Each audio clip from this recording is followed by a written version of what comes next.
திருவாரூர் மாவட்டத்தில் தேர்தல் முன்னேற்பாடுகள் விரிவாக செய்யப்பட்டுள்ளது. வருகின்ற நாடாளுமன்ற தேர்தலை ஒட்டி திருவாரூர் மாவட்டத்தின் எல்லைகளான பேரளம், அடியக்கமங்கலம், கோவில்வெண்ணி, பரவாக்கோட்டை, வடுவூர் உள்ளிட்ட பகுதிகளில் வாகன சோதனைகள் தீவிரப்படுத்தப்பட்டுள்ளது. திருவாரூர் மாவட்டத்தை பொறுத்தவரை நாகப்பட்டினம் நாடாளுமன்ற தொகுதியும் தஞ்சாவூர் நாடாளுமன்ற தொகுதியும் சேர்ந்து வருகிறது.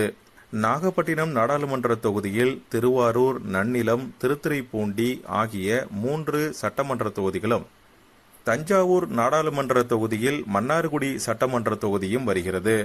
வருகின்ற நாடாளுமன்ற தேர்தலில் திருவாரூர் மாவட்டத்தைச் சேர்ந்த 2,53,630 வாக்காளர்கள் வாக்களிக்க உள்ளனர்.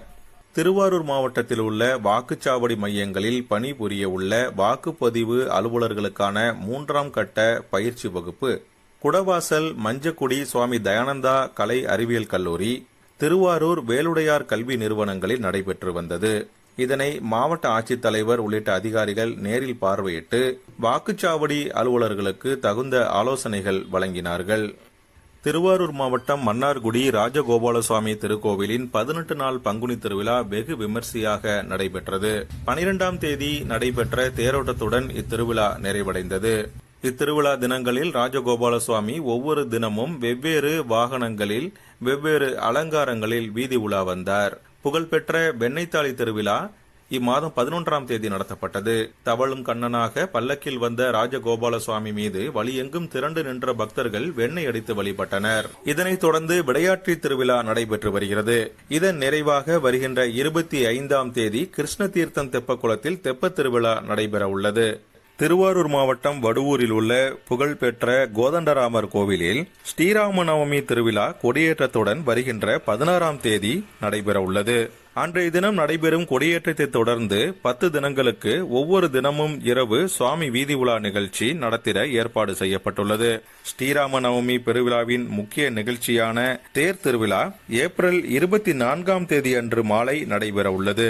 சென்னை உயர்நீதிமன்றத்தின் கீழ் இயங்கி வரும் தமிழ்நாடு மாநில சமரச தீர்வு மையத்தின் உத்தரவின்படி திருவாரூர் மாவட்ட சமரச மையத்தில் ஏப்ரல் 12ஆம் தேதி வரை சமரச வார விழா கொண்டாடப்பட்டது. வழக்கறிஞர்கள், வழக்காடிகள் மற்றும் பொதுமக்கள் நீதிமன்றத்தில் நிலுவையில் உள்ள வழக்குகளை சமரச தீர்வு மையத்திற்கு அனுப்பி வைத்து சமரச தீர்வாளர்கள் மூலம் வழக்குகளை முடித்துக் கொள்வதற்காக இந்த ஏற்பாடுகள் செய்யப்பட்டிருந்தது. மேலும் திருவாரூர் மாவட்டத்தில் உள்ள அனைத்து நீதிமன்றங்களிலும் உள்ள வட்ட சமரச மையத்தின் மூலமும் நிலுவையில் உள்ள வழக்குகளை சமரச தீர்வாளர்கள் முடித்துக் கொள்ளவும் இந்த நிகழ்ச்சி ஏற்பாடு செய்யப்பட்டிருந்தது. திருவாரூர் மாவட்டத்தில் விவசாயிகள் கோடை சாகுபடியை துவக்கியுள்ளனர். முற்றிலும் விவசாயத்தை மையமாக கொண்ட திருவாரூர் மாவட்டத்தில் சம்பா, குறுவை மற்றும் கோடை பருவ நெல் சாகுபடி செய்யப்படுவது வழக்கம். அந்த வகையில் முற்றிலும் ஆழ்குழாய் பாசனத்தை மட்டுமே நம்பி மேற்கொள்ளப்படும் கோடை நெல் சாகுபடியை விவசாயிகள் தற்போது துவக்கியுள்ளனர். மன்னார்குடி, கண்டிதம்பேட்டை, பரவாக்கோட்டை, வடுவூர், நீடாமங்கலம் ஆகிய பகுதிகளில் விவசாயிகள் கோடை நெல் சாகுபடி செய்து வருகின்றனர். திருவாரூர் மாவட்டத்தில் கோடை வெயிலின் வெப்பம் அதிகமாக இருப்பதால் பொதுமக்கள் பாதுகாப்பு முன்னெச்சரிக்கை நடவடிக்கைகளை மேற்கொண்டிட மாவட்ட நிர்வாகம் அறிவுறுத்தியுள்ளது. அதிக வெயிலை தவிர்த்திடவும் போதிய அளவு குடிநீர் உள்ளிட்டவைகளை எடுத்துக்கொள்ளவும் அறிவுறுத்தப்பட்டுள்ளது.